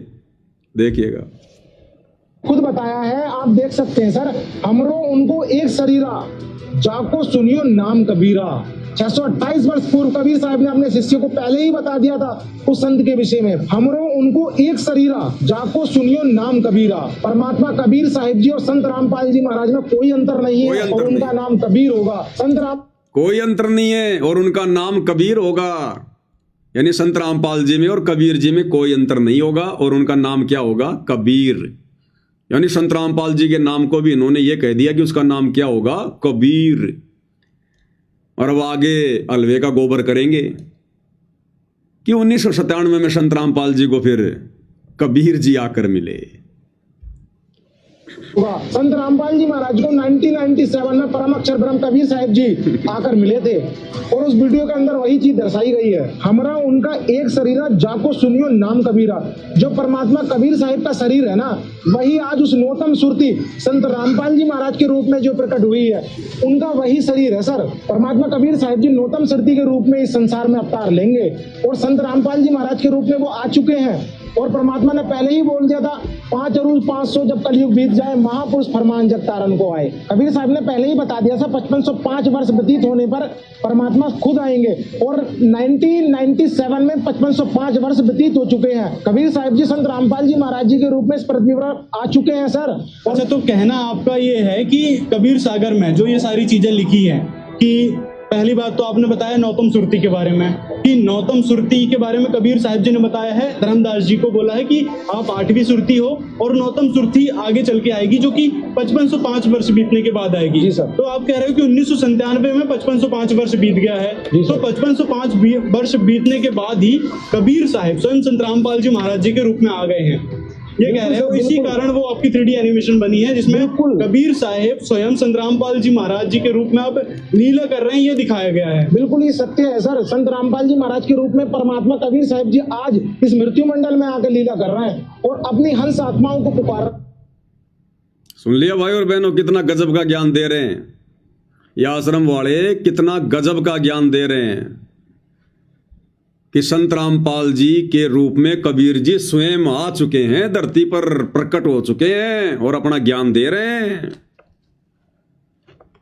अब इन भाइयों से कोई पूछे, अगर तुम्हें इतना विश्वास है, इतनी दृढ़ता है, इतना ज्ञान हो गया कि कबीर जी वर्तमान में संत रामपाल जी के रूप में 1997 से धरती पर आ चुके हैं।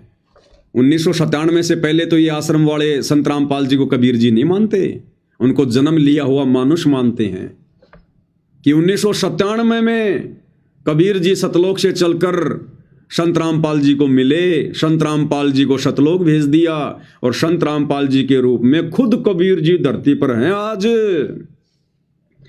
तो भाइयों, अगर इतना विश्वास है, इतनी दृढ़ता है तुम्हें, क्योंकि दृढ़ता उसी को होगी जो दूसरों को समझाएगा। दूसरों को समझाने का मतलब है खुद पूरी तरीके से आश्वस्त है। तो जब तुम्हें इतना पक्का विश्वास है कि वर्तमान में धरती पर संत रामपाल जी नहीं बल्कि संत रामपाल जी के रूप में खुद कबीर भगवान है, अरे तो फिर दोगला आचरण क्यों? फिर उस कबीर की दाढ़ी मूंछ वाली नकली फोटो क्यों? फिर जून के महीने में उस नकली फोटो, दाढ़ी मूंछ वाले नकली कबीर का प्रकट दिवस क्यों? फिर तुम आश्रम वालों के गले के लॉकेट में वो दाढ़ी मूंछ वाले नकली कबीर की फोटो क्यों? फिर तुम सतगुरु रामपाल जी को ही कबीर भगवान मान के उनकी आरती क्यों नहीं उतारते? सतगुरु रामपाल जी को ही कबीर भगवान मान के उनको भोग क्यों नहीं लगाते? एकमात्र दंडवत सतगुरु रामपाल जी को ही क्यों नहीं करते? फिर क्यों तुम गरीबदास जी का बोध दिवस मनाते हो? क्यों जून के महीने में उस नकली फोटो को कबीर मानकर, दाढ़ी मूंछ वाली को, उसका प्रकट दिवस मनाते हो?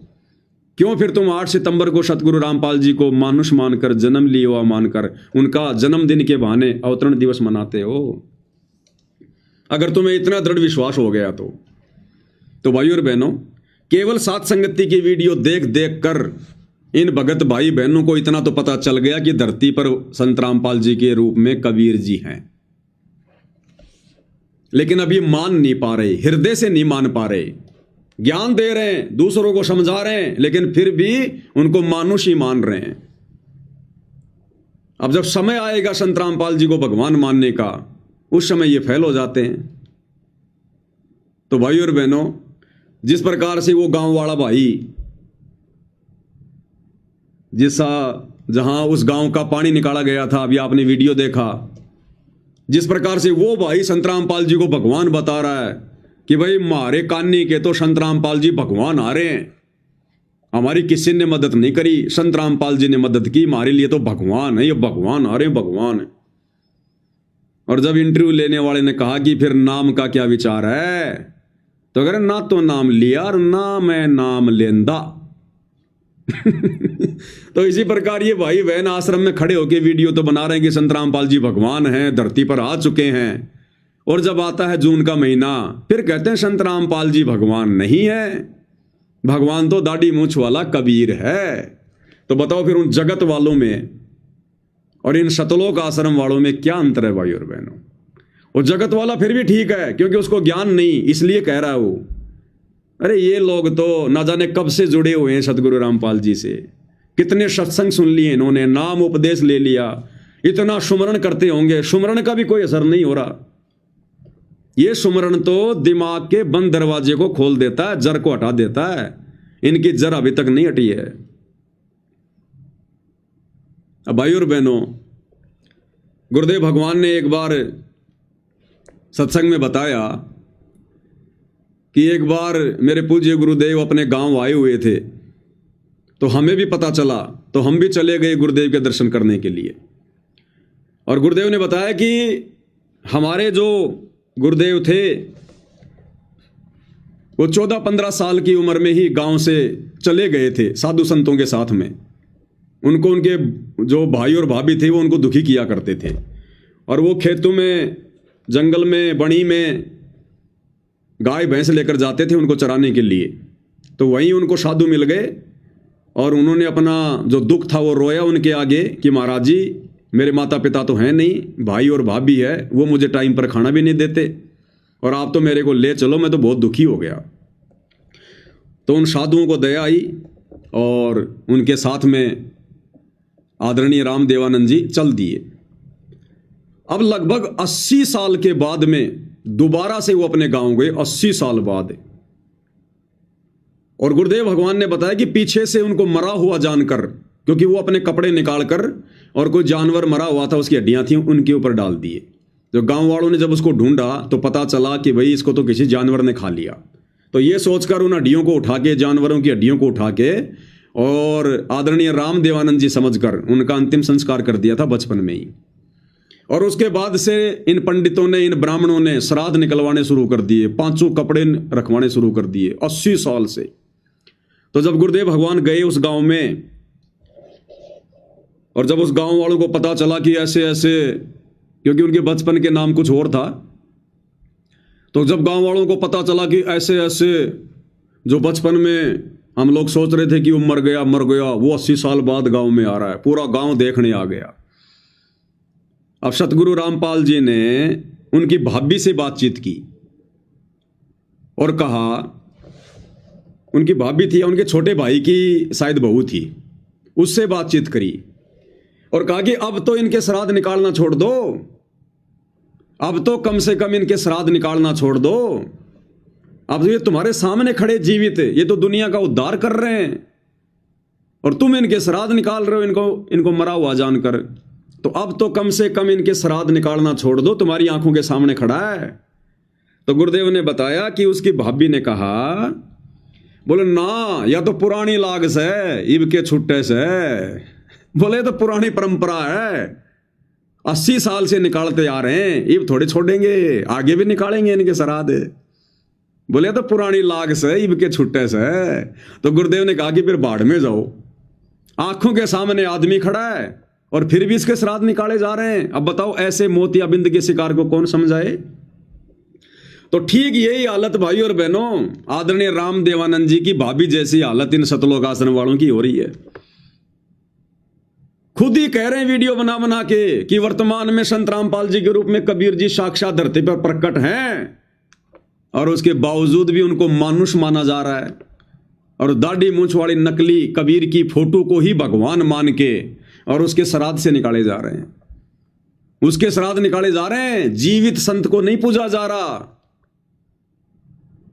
एक नकली फोटो जो ओरिजिनल फोटो भी नहीं है कबीर भगवान की, जब वो 650 साल पहले आए, और ओरिजिनल फोटो होती तो भी हमारा क्या भला कर देती।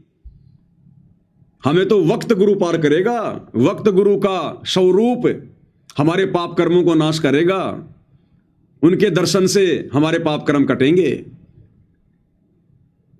तो ये खाली जुबान से संत रामपाल जी को भगवान कहते हैं, लेकिन ये अभी हृदय से मान नहीं पा रहे कि सतगुरु रामपाल जी ही भगवान हैं। तो ऐसे भाई और बहनों, अब इन लोगों को क्या कह सकते हैं, इनको क्या समझा सकते हैं। ऐसे लोगों के ऊपर तो पूज्य गुरुदेव भगवान ने एक शब्द बनाया हुआ है जो इन लोगों के ऊपर बिल्कुल फिट बैठता है। मन मान सरोवर नाण रे, जल के जंतु रे जल माही, आठों भगत बिहान रे। मन मान सरोवर नाण रे, जल के जंतु रे जल माही, आठों भगत बिहान रे। 22,84,000 जल के वासी, ये भुगते चारों खान रे। चेतन होके जड़ को पूज, ये गांठ बांध पाषाण रे। क्या कह रहे हैं परमात्मा, 1,84,000 जल के वासी, ये भुगते चारों खान रे, और चेतन होके जड़ को पूजे। यानी इंसान खुद चेतन है, चल रहा है, फिर रहा है, बोल रहा है, और कहते हैं हे इंसान तू चेतन होकर, और एक जड़, एक मूर्ति, एक फोटो, उसको तू भगवान मान के पूज रहा है। चेतन होके जड़ को पूजे, ये गांठ बांध पाषाण रे। पत्थर को गांठ बांध रखा इन्होंने अपने पल्लू के, बहुत कीमती वस्तु समझकर। जैसे कोई व्यक्ति हीरे मोती लाल को ना पहचान कर उसको तो साइड में छोड़ दे, और एक जो है पत्थर को अपने पल्लू के गांठ बांध रखा है, ओहो बड़ी कीमती चीज है ये। तो कहते हैं वो तो मूर्ख व्यक्ति है जो चेतन होकर जड़ को पूज रहा है। तो इसी प्रकार ये लालों के लाल, हीरे मोती लाल सतगुरु रामपाल जी भगवान है। ये चेतन परमात्मा, जिंदा परमात्मा, इसको भगवान नहीं मान रहे, इनकी आरती नहीं उतार रहे, इनको भोग नहीं लगा रहे, इनका प्रकट दिवस नहीं मना रहे, और वो जड़, वो फोटो, उसको परमात्मा मान के पूज रहे हैं। तो ऐसे लोगों के विषय में कह रहे हैं भगवान, 184 जल के वासी भुगते चारों खान रे, चेतन हो के जड़ को पूजे ये गांठ बांध पाषाण रे, गांठ बांध पाषाण रे। भाई मरकट कहाँ चंदन के लेपे, क्या गंग नवाव सवान रे। भाई मरकट कहाँ चंदन के लेपे, क्या गंग नवाव सवान रे। सुधी हो ना पूछतास की, वो छोड़ को न्या बाण रे, छोड़ को न्या बाण रे। परमात्मा कहते हैं ऐसे लोगों की हालत तो उस गधे के जैसी है। मरकट यानी गधा। गधे को उसके शरीर पर चाहे कितना जो है चंदन का लेप कर दो, अगले ही पल उसको छोड़ते ही वो कुर्डियों में जाकर लौटेगा, राख में जाके लौटेगा, गंदगी में। तो कहते हैं मरकट के ऊपर चंदन लेप करने का कोई फायदा नहीं, उसने तो गंदगी में उसने लोट लगानी है। तो इन आश्रम वालों को कितना ही समझा दो, कितना ही ज्ञान बता दो, कितना ही कुछ दे दो, इनको प्रमाण है, अगले पल इन्होंने तो गुड़ और गोबर को एक करना है। और क्या गंग नवावे सवान रे। और कहते हैं जो कुत्ता होता है ना, कुत्ते को कितना ही गंगा जी में स्नान करवा दो, उसकी पूंछ कभी सीधी नहीं हो सकती, कभी भी, चाहे गंगा जी में कितनी डुबकी लगाओ। तो जो ज्ञानहीन प्राणी होते हैं, जिनके पिछले जन्मों के संस्कार मजबूत नहीं होते हैं भाई और बहनों, उनको कितने प्रमाण दे दो, कितने वीडियो बना दो कि गुरुदेव भगवान स्वयं परमात्मा है, परमेश्वर हैं, कबीर जी हैं, मान जाओ, लेकिन उनकी पूंछ कभी भी सीधी होने वाली नहीं है। वो छोड़े कोन्या बाण रे, बाण यानी आदत। वो कुत्ता कभी भी अपनी आदत नहीं छोड़ता, वो गधा कभी भी अपनी आदत को नहीं छोड़ेगा। भाई 12 कोट जहां जम किंकर, बड़े बड़े दैत्य हवान रे। 12 कोट जहां जम किंकर, बड़े बड़े दैत्य हवान रे। धर्मराय के दरगाह माही, हो रही खेचा ताण रे, हो रही खेचा ताण रे। भाई 184 कठिन 83, तू वचन हमारा मान रे। 184 कठिन 83, तू वचन हमारा मान रे। जैसे लो तार जंती में, तेरे ऐसे खिंचे प्राण रे, ऐसे खिंचे प्राण रे। फिर क्या होता है ऐसी आत्माओं के साथ में? देखो, ये जगत और भगत दोनों के लिए है ये संदेशा। जगत वाले जो शास्त्र विरुद्ध साधना करते हैं, जो इन पत्थरों की पूजा करते हैं और परमात्मा को नहीं पहचानते, साधु संतों की शरण में नहीं आते, और संतों के शरण में आने के बाद, जैसे सतगुरु रामपाल जी की शरण में आने के बाद, तत्व ज्ञान लेने के बाद भी जो उन पत्थरों की पूजा करते हैं, पत्थरों को ही भगवान मानते हैं। ये फोटो और पत्थर, इसमें कोई अंतर नहीं है भाई और बहनों। जिस समय ये शब्द जो बनाया गया है आदरणीय गरीबदास जी के द्वारा, उस समय भाई और बहनों ये डिजिटल मीडिया नहीं था, ये प्रिंट वगैरह निकालने की सुविधा नहीं थी, ये फोटो वगैरह नहीं बनती थी देवी देवताओं की। उस समय ये मूर्तियां बनती थी पत्थर की। इसलिए गरीबदास जी ने जो है वो जड़ नाम दिया उसको, कि भाई वो मूर्तियां पूजते हैं। अब वर्तमान में कलयुग की पिछली पीढ़ी है, सोशल मीडिया है, वैज्ञानिक युग है। अब वर्तमान में उन देवी देवताओं की फोटोओं को जो है वो कागज के ऊपर प्रिंट कर दिया। तो चाहे वो पत्थर की मूर्ति पूजो, और चाहे जो है वो कबीर जी की फोटो बना के पूजो, वो जड़ को पूजना है, जड़ को पूजना। इसलिए परमात्मा कह रहे हैं फिर उन प्राणियों के साथ में आने वाले समय में फिर क्या बनेगी, जो जड़ की पूजा कर रहे हैं, जो पत्थरों की पूजा कर रहे हैं, जो मुर्दों की पूजा कर रहे हैं। 12 कोट जम किंकर जहां बड़े बड़े दैत्य हवान रे, और धर्मराय की दरगाह माई हो रही खेचा तान रे। फिर ये होगा उनके साथ में वहां पर, क्योंकि मोक्ष तो फिर हो नहीं पाएगा ना। कितनी भक्ति कर लो, कितना ही दान कर लो, कितना ही कुछ कर लो, जब तक गुरु को हृदय से परमात्मा मानकर और परमात्मा वाली भक्ति क्रिया जब तक उनके साथ नहीं करोगे उनको प्रसन्न करने के लिए, तब तक भाई धर्मराय की दरगाह में इसी प्रकार से खेचातानी होती रहेगी। भाई 184 कठिन 83 तू वचन हमारा मान रहे। परमात्मा कह रहे मेरी बात को सत्य मान ले, नहीं तो 184 में जाएगा और फिर बहुत ज्यादा वहां पे जो है वो तुझे वो परेशानियों का सामना करना पड़ेगा। 83 यानी कष्ट। जैसे लो तार जंती में तेरे ऐसे खिंचे प्राण रे।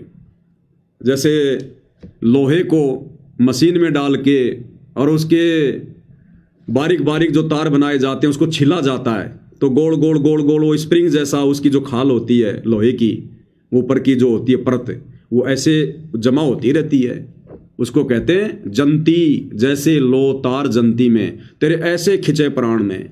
वो धर्मराय की दरगाह में यम के दूत गुरु को मानुष मानकर भक्ति करने वालों की फिर इस प्रकार से वो खाल उतारते हैं खींच खींच के, ऐसे उनको वो कष्ट देते हैं। भाई 184 मेट देते हैं शब्द हमारा मान रे। 184 मेट देते हैं तू शब्द हमारा मान रे। हरदम नाम जपो हर हीरा, चलना आम दीवान रे, चलना आम दीवान रे। स्वर्ग रसातल ये लोक कुशातल, रचे जमी आसमान रे। स्वर्ग रसातल ये लोक कुशातल, रचे जमी आसमान रे। 14 तपक किए पल माही, ये सरज शशि और भान रे, सिरज शशि और भान रे। भाई निर्गुण नूर जहूर जुहारम, निरख परख परवान रे। निर्गुण नूर जहूर जुहारम, निरख परख परवान रे। गरीबदास निज नाम निरंतर, सतगुरुदेव दान रे, सतगुरुदेव दान रे। मन मान सरोवर नाण रे, जल के जंतु रे जल माही। 8 भगत बिहान रे, 8 भगत बिहान रे। तो ये हाल है भाई और बहनों इन लोगों का। अब परमात्मा ने तो समझाने में अपने सत्संगों में भाई और बहनों कोई कसर नहीं छोड़ी। हिसार जेल में बैठकर भी गुरुदेव भगवान ने विशेष संदेश इतने प्यार से इतने अच्छे से खुलासा किया। गुरुदेव ने अपने विषय में भी खूब गुरुदेव भगवान ने संकेत कर दिए कि इस दास को पहचान लो, ये दास कौन है, नहीं तो ये काल तुम्हें खाएगा। तो इसी प्रकार भाई और बहनों जो रजा आज वर्तमान में हम सत्सेवक भाई बहनों पर हुई है वो अनमोल है। छप्पर फाड़, छप्पर फाड़। अब आज दास सोशल मीडिया पर देख रहा था, सतलोक आश्रमों से जुड़े किसी भगत ने एक पोस्ट की है और उस पोस्ट में उसने क्या बताया है कि भाई हिसार जेल से गुरुदेव भगवान का आदेश आया है और गुरुदेव भगवान ने संगत को क्या आदेश दिया है। ये कोई स्पिरिचुअल लीडर संत रामपाल जी ग्रुप है, गुरु जी का आदेश है। गुरु जी ने धनाना धाम में साफ साफ कहा है। साफ साफ कहने का मतलब बिल्कुल कड़े कड़े शब्दों में गुरु जी ने धनाना धाम में साफ साफ कहा है कि सत्संग और आरती के समय पर ऐसी कोई भी सेवा ना करो जिससे सत्संग में बाधा आए, चाहे वो वीडियो की एडिटिंग हो या हेडफोन वाली कोई सेवा हो। सत्संग और आरती के बीच में बातचीत करने वाला भी दोषी होता है। सत्संग और आरती तो एकदम एकाग्रचित से करनी चाहिए, और अगर बीच में कोई सेवा काम भी करो तो ऐसा करो जिसमें पूरा ध्यान या फिर अधिक से अधिक ध्यान सत्संग में लगा रहे और वो सेवा भी होती रहे।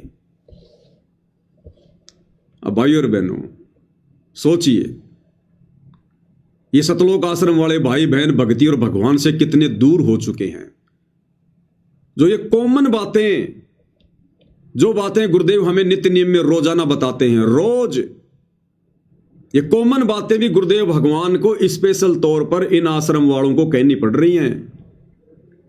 सोचिए ये लोग परमात्मा के सत्संगों से कितने दूर हो चुके हैं, ज्ञान आधार से कितने दूर हो चुके हैं कि गुरु को भी ये बात बोलनी पड़ रही है बार बार कि रे नालायकों, कम से कम सत्संग तो बैठ के सुन लिया करो, ध्यान से सुन लिया करो।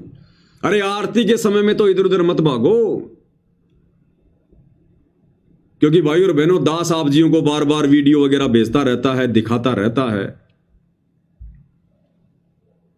कि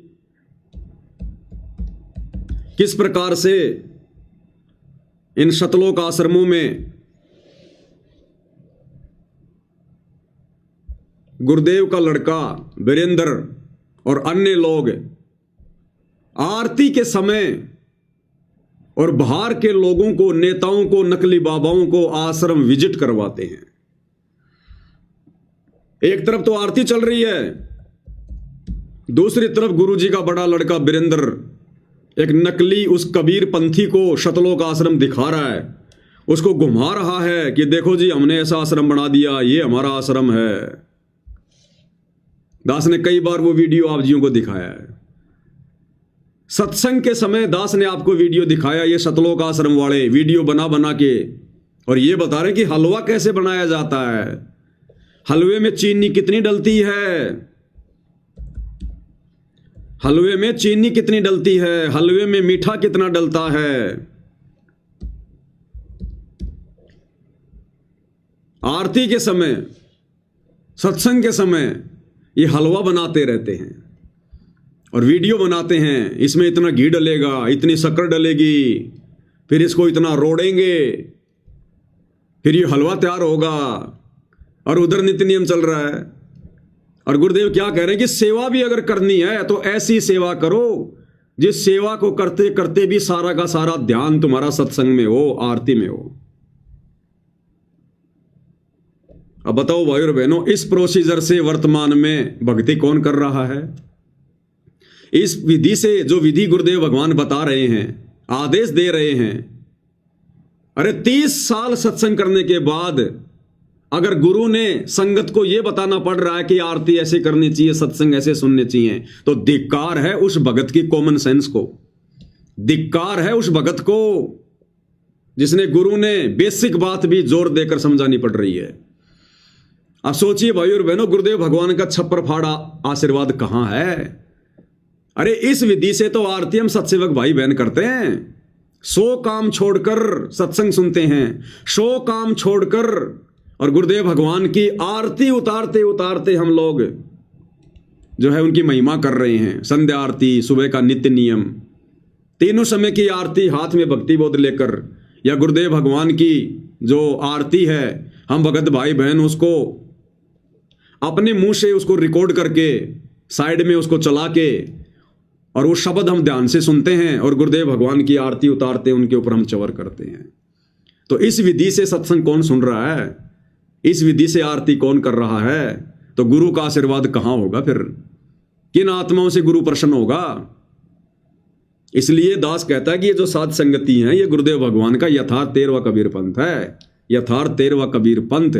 और गुरुदेव के आशीर्वाद से यहां पर आप और भगत भाई बहन इतनी अच्छी भक्ति कर पा रहे हैं, मर्यादा निभा पा रहे हैं। अन्यथा इन आश्रमों में देख लो, ये कहते हैं कि सतलोक आश्रम तो भक्ति के केंद्र हैं और भक्ति की यहां पर छीट भी नहीं है। वो अंतर्यामी भगवान तो हिसार जेल में बैठ के सब देख रहे हैं ना, ये क्या ड्रामे कर रहे हैं, कैसे इनकी आरतियां होती हैं। इन आश्रमों में जाकर आने वाले भगत भाई बहन बता रहे हैं कि भगत जी हम चले तो गए लेकिन हमारा तो मन वहां बिल्कुल नहीं लगा, सात संगतियों वाली खुराक वहां बिल्कुल भी नहीं है, 1% भी। बोला सतगुरु रामपाल जी भगवान के समय सतलोक आश्रमों में कम से कम संगत आरती के समय बैठ तो जाया करती थी।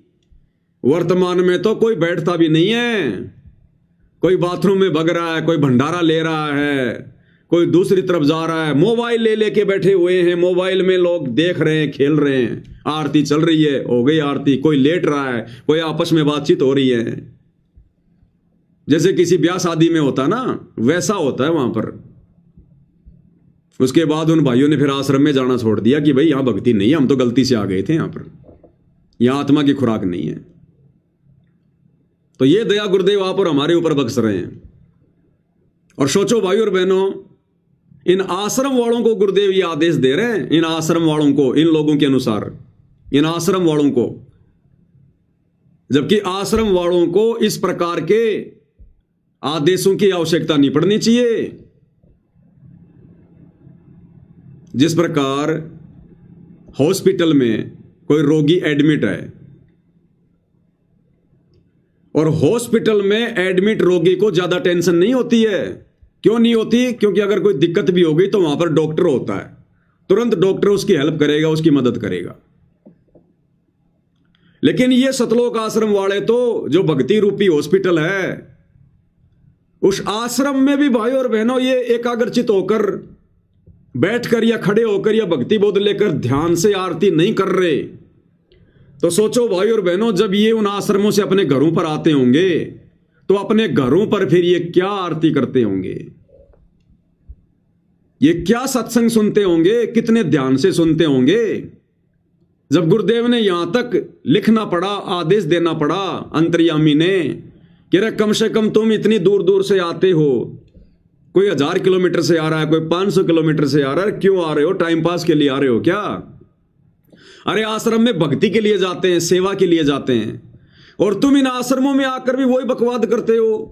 तुम्हारी नींद ही पूरी नहीं होती, तुम्हारी मोबाइल से आंखें नहीं हटती, तो फिर तुम क्यों आ रहे हो आश्रम में? तो सोचो भाई और बहनों, आश्रमों में जिनकी भक्ति ये है, तो सोचो आश्रम में तो महीने में वो 2 दिन जाते होंगे, बाकी के 28 दिन अपने घरों पर वो क्या भक्ति करते होंगे। तो ये दया भी पूज्य गुरुदेव भगवान ने आप और हमारे ऊपर बख्शी हुई है। और इस संदेश के माध्यम से सत्सेवक भाई बहनों ने और सावधानी बरतनी है। अगर कोई सत्सेवक भाई बहन गफलत में चल रहा हो, आरती के समय या सत्संग के समय यदि वो फालतू की यदि कोई वो क्रिया करता हो, तो भाई उनको भी सावधान होने की जरूरत है। आदेश तो आदेश ही होता है। मैं इस लिखे हुए पैराग्राफ को आदेश इसलिए बता रहा हूं, मुझे नहीं पता ये गुरुदेव का आदेश है या नहीं है। जिस भगत ने ये डाला है गुरु जी का आदेश बताकर, मैं इसको आदेश इसलिए मान रहा हूं, बता नहीं रहा, मान रहा हूं, क्योंकि ये जो लिखी हुई लाइनें हैं ये मेरे गुरुदेव के तत्व ज्ञान से संबंधित हैं। ये गुरुदेव भगवान के वचनों से मेल खाती हैं, उनके सत्संगों के अनुसार है ये। इसलिए ये चाहे धनाना आश्रम में आदेश आया हो, चाहे किसी और भगत को गुरुदेव ने दिया हो, लेकिन ये गुरुदेव के सत्संगों से मेल खा रही है, इसलिए मैं इसका समर्थन कर रहा हूं। हम उन तमाम आदेशों का समर्थन करेंगे जो आदेश गुरुदेव के सत्संगों से मेल खाएंगे, वो चाहे सतलोक आश्रम की तरफ से आओ या चाहे वैसे कोई भगत बताओ। लेकिन ये लोग ऐसा कोई आदेश पारित ही नहीं करते जो गुरुदेव के ज्ञान के अनुसार हो। तो जो आदेश गुरुदेव के अनुसार होगा, उनके भक्ति विधान के अनुसार होगा, उसको हम बिल्कुल सत्य मानेंगे। तो ये जो आदेश है ये गुरुदेव भगवान के भक्ति विधान के अनुसार है, बिल्कुल सत्य है।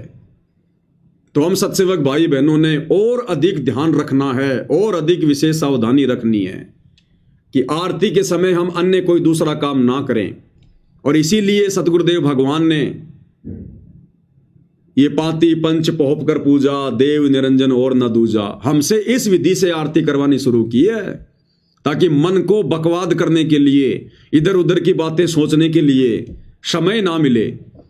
अगर आरती करते समय सुबह का नित्य नियम या शाम की संध्या आरती, जब गुरुदेव की आरती करते हुए हम उनकी महिमा करेंगे, तो हमारा ध्यान कहाँ रहेगा? या तो वाणियों में रहेगा या फिर सामने गुरुदेव भगवान के स्वरूप में रहेगा, क्योंकि हम आरती उनके स्वरूप को देखकर कर रहे हैं सामने।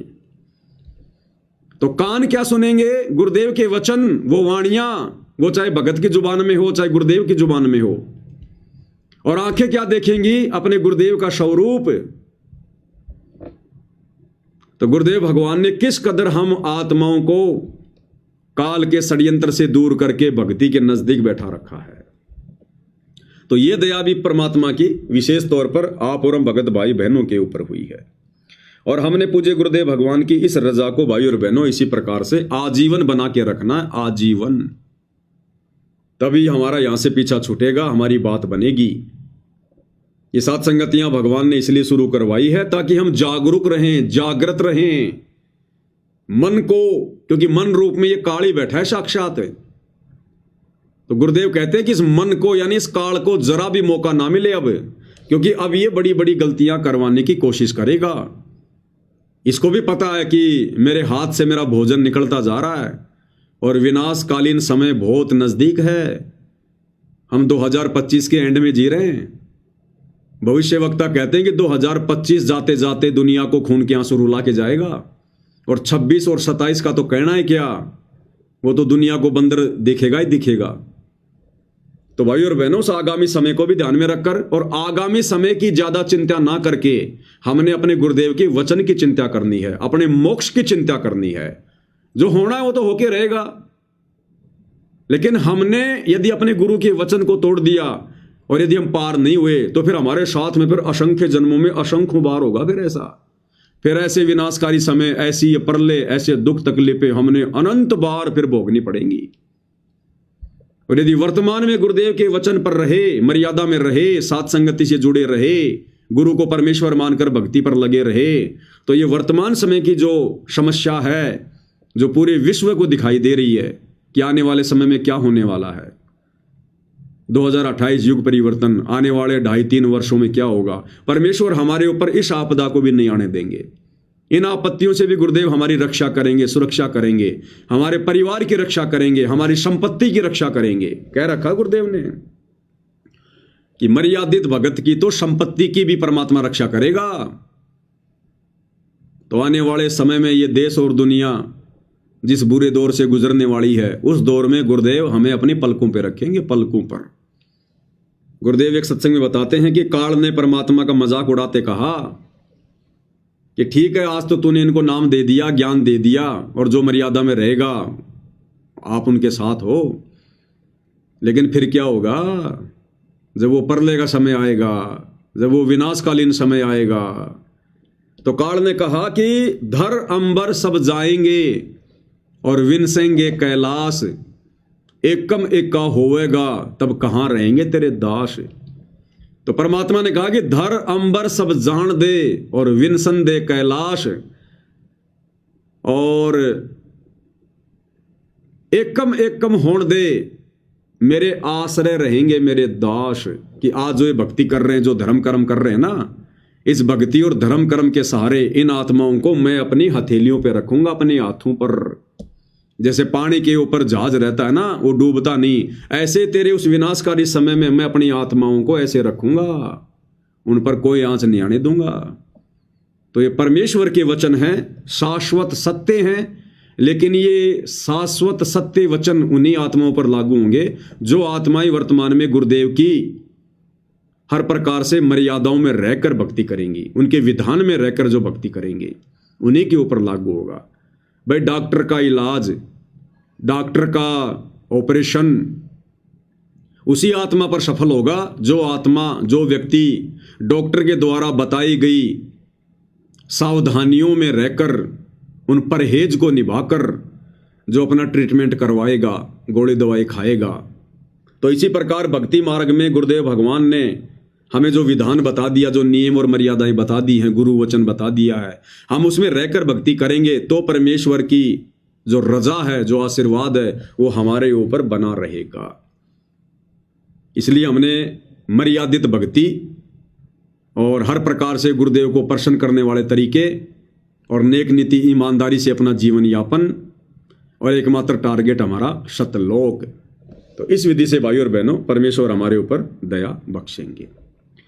तो आज की सतगुरु महिमा में केवल इतना ही। परमेश्वर हम सभी को आशीर्वाद दें, अपना आशीर्वाद हमारे ऊपर बनाकर रखें। तब तक के लिए साथ संगति को विराम देते हैं। बंदी छोड़ सतगुरु रामपाल जी परमेश्वर जी की जय हो।